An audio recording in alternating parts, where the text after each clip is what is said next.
10-year agreement with Iran to operate and manage the Chabahar port, marking a significant milestone in India's first venture into overseas port management. But what does this mean for India and Indian businesses? Let's delve into the details. अच्छा, हमको सिखा रिया है. The story of Chabahar port began in 2003 when Iran offered India the opportunity to develop this strategic location.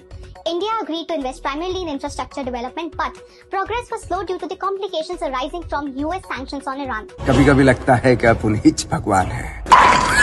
This offer came on the heels of a 2002 deal between Pakistan and China to build the $248 million Gwadar port.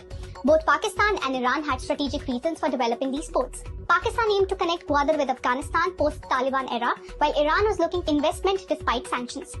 Chabahar port, at least that part of the Chabahar port that we are involved in, that will definitely see more investments. It will see more connectivity linkages coming out of that port. However, progress on both projects was sluggish, with Gwadar intended to be completed by 2005 and Chabahar's timelines remaining uncertain. Initially, these ports were not designed to target southern Europe. Pakistan planned to use other Gulf ports like Salalah and Jebel Ali to provide Central Asian states with efficient east-west access. India's then government, under the United Progressive Alliance or UPA, supported this view, with Salman Khurshid highlighting Chabahar as a cost-efficient route for India to access Central Asian markets and import minerals from Afghanistan.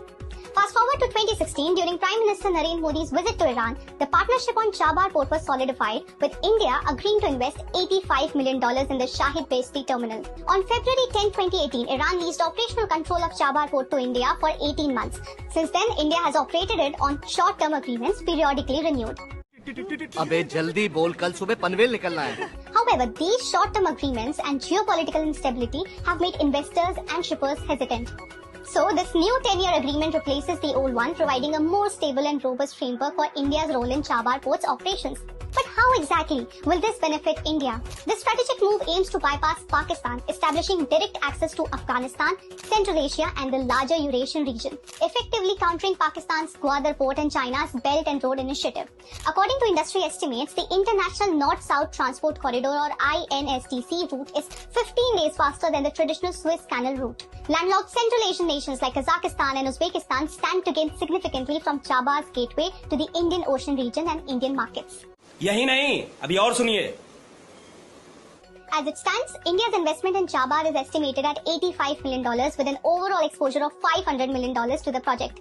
The Ministry of Shipping has established Indian Ports Global, a state-led venture with Jawaharlal Nehru Port Trust and Kandla Port Trust, aiming to replicate Chabahar's success in other countries, eyeing projects like Paira in Bangladesh.